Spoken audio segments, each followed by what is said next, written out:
మరణం తర్వాత ఆత్మ ఏమవుతుంది? అది తన ప్రియమైన వారిని చూడగలదా? నిజంగా ఆత్మ 13 రోజులు ఈ లోకంలో ఉంటుందా? అలా అయితే ఆ రోజుల్లో అది ఏ అవస్థల్లోంచి వెళ్తుంది? ఇది ఒక రహస్యం. దీన్ని అర్థం చేసుకోవడం ప్రతి ఒక్కరికీ అవసరం.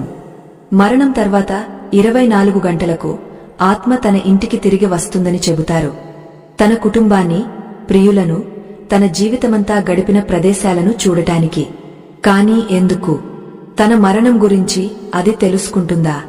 తన కుటుంబం దుఃఖాన్ని, విలాపాన్ని అది అనుభవించగలదా?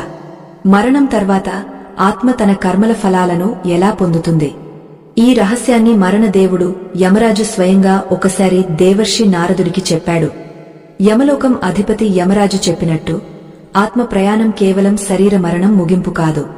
అది ఒక కొత్త ప్రారంభం వైపు అడుగులు వేసే ప్రక్రియ. ఈ కథలో మనం ఆ కథను వినబోతున్నాం.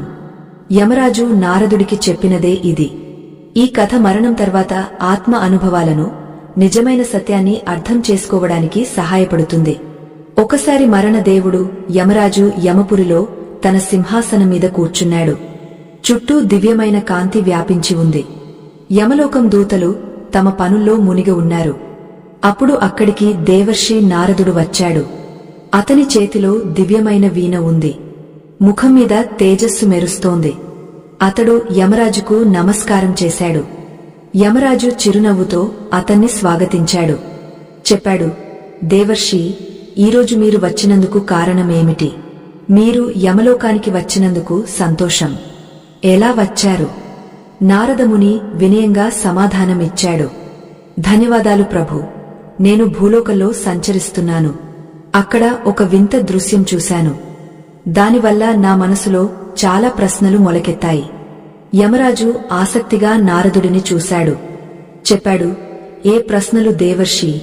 దయచేసి చెప్పండి. నేను మీ ఆసక్తిని తప్పకుండా తీరుస్తాను. నారదుడు చెప్పాడు, ఓ ధర్మరాజా, నేను భూలోకంలో ఉన్నప్పుడు ఒక వృద్ధుడి మరణం చూశాను.